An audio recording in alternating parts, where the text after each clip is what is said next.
Ooh, welcome, man. Whoa. Uh-oh, y'all see that? 184. This one did good. If this is the first time it's ticking, guys, this is challenging. Y'all hear that?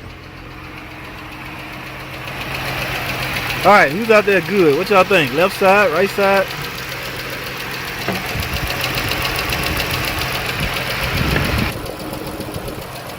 If I was a guessing man, betting man, I would bet this side. Alright, buddy of mine, guys. So I'm just gonna yank this valve cover off, take a real good look down there and see what we got. Alright, I got all that unplugged because I got it running. I don't know why I got it running now, it's hot. Alright, so yeah, that is definitely a tick. Now, did it eat into the camshaft low? I don't know. You don't know nothing until you get the valve cover off. And that's fairly easy. Intake gotta come off, but yeah, guys, I got work to do. Let me go grab some tools. Alright, guys, I got the bank one valve cover off. Who guessed the noise was on the right side? Probably was right, guys, because looking at this, yeah, you can see that rock on right there. Let me see some. Ooh, it's still hot. Yep, that's moving, guys. So my problem's right here.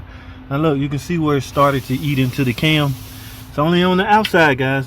The key here is the center. All right, so basically, guys, this is a real quick patch job. I don't want you guys out there doing customer cars like this. My man's told me to just get rid of the tick. I think he about to trade it in or something. He don't want it to be ticking, or he about to sell it.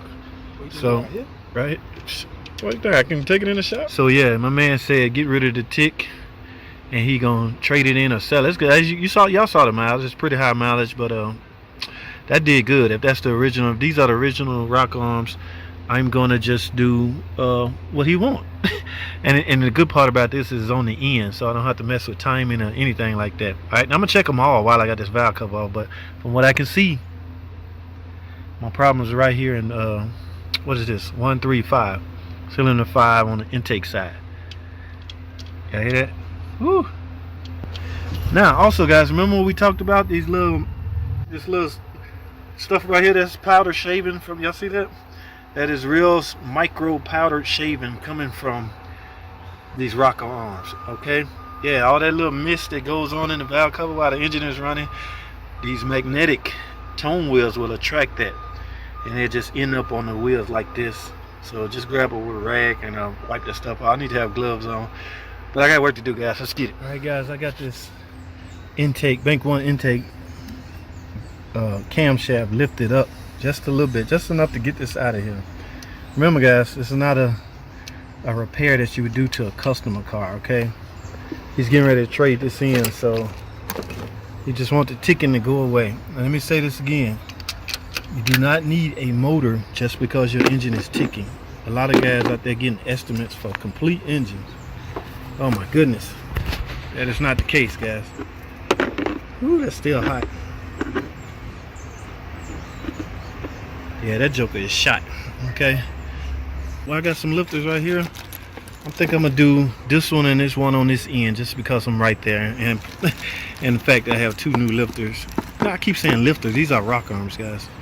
This is what failed and caused the ticking issue with the Pentastar 3.6. I know a lot of you guys, a piece of junk engine. No, they just, the vendors that supplied these rock arms, they're just bad rock arms. It's not a fatal flaw engine, nothing like that. The rock arms was just built poor quality. Now they got a handle on it. These are the new updated rock arms. So let me see if I can fish this in here, guys. It's still kind of hot, so I don't really want to film me doing this. But y'all get the drill. I'm gonna put it under there and then tighten everything back down. Torque everything back down there. Go with it. All right, hold tight.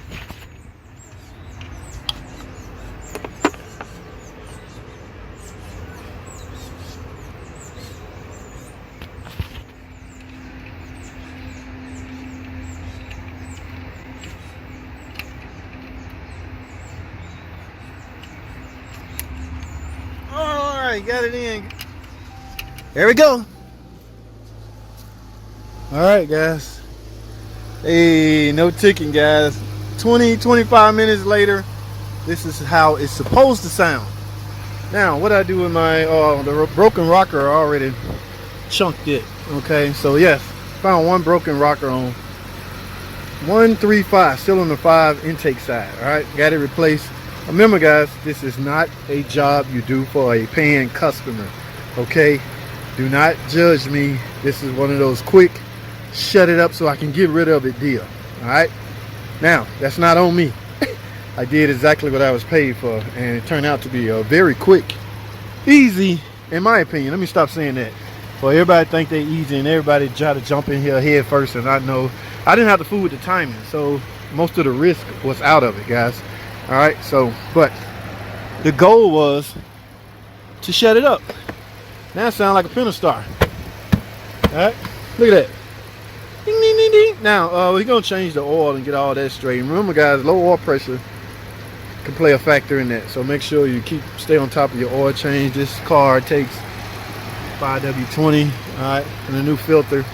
That's it guys, I am done, man. I hope y'all don't take this video the wrong way. I'm constantly searching for material, whether it be a politically correct video or a quick half-ass video. It's material in my eyes. I'm just gonna make sure I explain to you guys what I'm up to. All right guys, thanks for watching.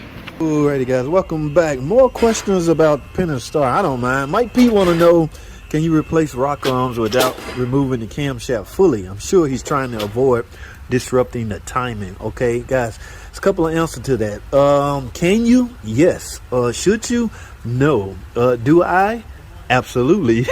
Okay, if I'm instructed to replace like a certain number, like the insurance warranty company say only do those 2 that you found, yeah, I'm cheating it. Okay, it is cheating guys, and it could be dangerous and risky. That's why I'm against it.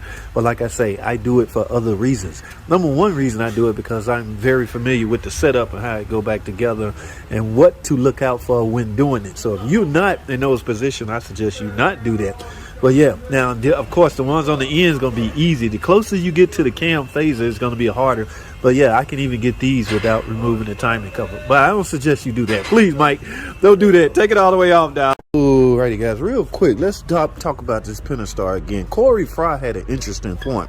I want y'all to make sure and read that his complete comment. What he's talking about is the unknown, okay, the unforeseen. All right, now I have the luxury of having to be able to repair whatever I find when I go into a Pentastar, but everybody from a shop standpoint need to sell what we call tear down time, guys. Tear down time is needed to go inside these valve covers and find out exactly what's damaged. There's no way you would know what's damaged and what part you will need if you don't tear it down. But Corey's problem is he's saying some customers don't want to pay for that. So how would you know? In other words, you're going to give an estimate on everything under here just in case. I get it, man. I understand. So you picked the wrong video to, you know, I pretty much go with a blind estimate on Pentastar because there's nothing going to shock me. All right, well, I need to talk about this on a full video. This short video just ain't long enough. So y'all stay tuned for the full one.